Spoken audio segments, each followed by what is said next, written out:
Imagine standing before a mirror that doesn't show your face, it shows your soul. What would you see there? Would you see someone who truly belongs to God, or someone who has learned to look the part? In 1661, a Puritan pastor named Matthew Mead asked one of the most uncomfortable questions in the history of Christianity. Not, does God exist? Not, is the Bible true? But something far more personal. What if you think you're a Christian, and you're not? Mead had watched people fill churches, sing hymns, nod along to sermons, live morally upright lives, and miss the whole thing. He called these people almost Christians. And his book, The Almost Christian Discovered, is an unflinching examination of the gap between religious performance and genuine transformation. To understand why Mead wrote this, you need to picture England in the 1660s. The monarchy had just been restored. The Puritans, who had held political and religious power, were being pushed to the margins. Churches were full, but Mead saw something troubling beneath the surface. Religion had become respectable. It was the thing you did. You attended services. You knew the right doctrines. You avoided the big sins. And Mead looked at all of this and said, this is not enough, not even close. He took his starting point from the book of Acts, chapter 26, where King Agrippa listens to the Apostle Paul lay out the entire gospel and responds with a haunting line. You almost persuade me to become a Christian. Almost, so close, and yet a universe away. Here is what makes Mead's argument so unsettling.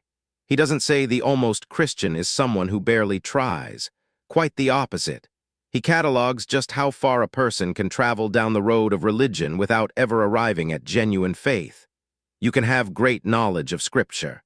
You can understand deep theological truths and explain them clearly to others. You can feel real conviction about your sin, genuine distress, even tears. You can change your outward behavior, abandoning old vices and adopting new habits of discipline. You can be baptized, take communion, pray daily, give generously, and even preach to others. And still, Mead says you can be lost. This isn't meant to be cruel. It's meant to be clarifying, because the almost Christian doesn't know they're almost. That's the whole danger. They've mistaken the Christ-like packaging for the Christ-transformed heart. Think of it this way.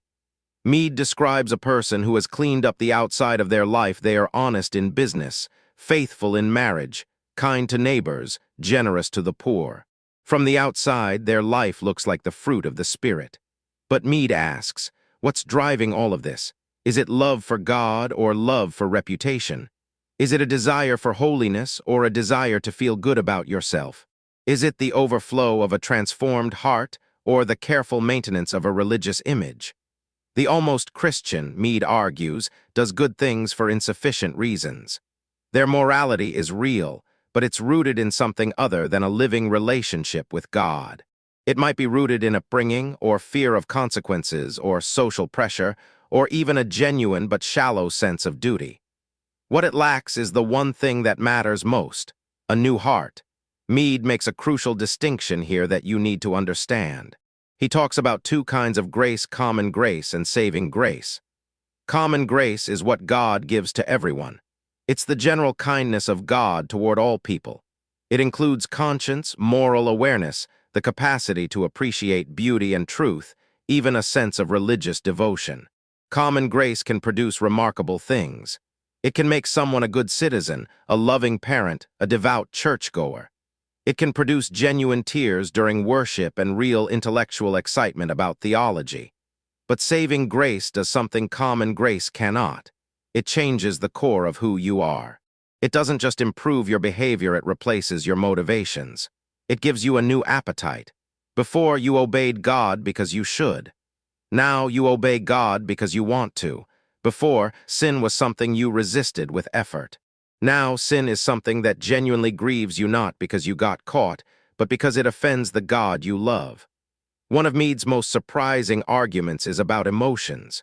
You might assume that strong feelings about God are proof of genuine faith, but Mead says no. The almost Christian can be deeply moved by a sermon. They can weep over the sufferings of Christ. They can feel waves of gratitude, awe, and even what feels like love for God. He points to the parable Jesus told about the seed and the soil. Some seed fell on rocky ground, and it sprang up immediately with great enthusiasm, but because it had no deep root, it withered in the heat. The emotional response was real. The joy was genuine in the moment, but there was no depth beneath it. Mead isn't against emotion, far from it. He's saying that emotion without transformation is like lightning without rain. It's dramatic and impressive, but it doesn't water anything. The altogether Christian feels deeply too, but their feelings grow from roots that reach down into the bedrock of a changed nature. Here's another way Mead exposes the almost Christian: partial obedience. The almost Christian is willing to follow God in the areas that don't cost them much. They'll be generous when generosity is comfortable. They'll forgive when forgiveness is easy. They'll obey the commands that align with their natural preferences. But there's always a line, a secret area they won't surrender, a command they quietly ignore, a sin they've made peace with. Mead says the almost Christian negotiates with God. They offer 90% obedience and hold back the 10% that really matters to them. The altogether Christian, by contrast, doesn't obey perfectly. No one does this side of eternity. But they obey willingly. There's no hidden resistance, no secret rebellion, no area of life they've fenced off from God's authority. Their obedience is wholehearted even when it's imperfect. So what does genuine faith actually look like? Mead spends the second half of his book painting this portrait, and it's strikingly different from a mere religious checklist. The altogether Christian has received what the Bible calls a new heart. This isn't a metaphor Mead invented. It comes straight from the prophet Ezekiel, where God promises, "I will give you a new heart and put a new spirit within you. I will remove your heart of stone and give you a heart of flesh." This new heart changes everything. It changes what you love. It changes what you hate. It changes what you hunger for. The altogether Christian doesn't just believe the right things about Jesus, they trust Jesus. They don't just admire holiness from a distance, they love holiness and pursue it. They don't just regret their sin when it causes problems, they grieve their sin because it wounds the God they adore. Mead adds one more distinguishing mark: endurance. The almost Christian is a sprinter. They start strong. When faith is new and exciting, they are on fire. When the community around them is encouraging, they thrive. But when suffering comes, when doubt creeps in, when obedience gets costly, when God feels silent, the almost Christian fades. The altogether Christian endures. Not because they're stronger or more disciplined by nature, but because something has taken root in them that doesn't depend on circumstances. Their faith survives the winter because it was never based on the weather. It was based on a relationship with the living God who holds them even when they can't feel his hand. And this is where Mead turns directly to you. He doesn't write this book to help you judge other people. He writes it to help you judge yourself. Honestly, fearlessly, before it's too late. He asks, are you coasting on external religion? Have you mistaken knowledge about God for knowledge of God? Is your obedience wholehearted, or are there rooms in your heart you've locked and hidden the key? Mead isn't trying to make you anxious. He's trying to make you honest. Because the almost Christian's greatest danger is that they never ask the question. They assume they're fine. They compare themselves to people who are worse and conclude they must be acceptable to God. But here's the remarkable thing about Mead's book. It doesn't end in despair. It ends in invitation. If you read this and recognize yourself as the almost Christian, that's actually good news. Because the almost Christian who sees the truth is closer to genuine faith than the one who never looks. Mead pleads with his readers, don't settle for almost. Don't stop at the border of the kingdom and pitch your tent there.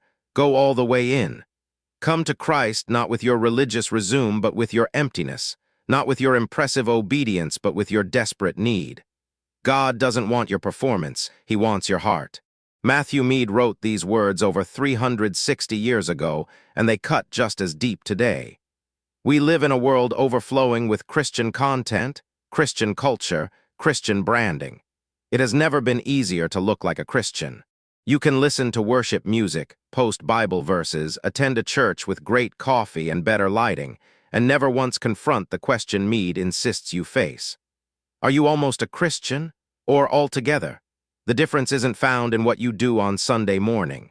It's found in what's happened to your heart. Have you been genuinely changed from the inside out, not just improved, not just reformed, but made new? That's the question Mead spent his life asking. And it might be the most important question you ever answer.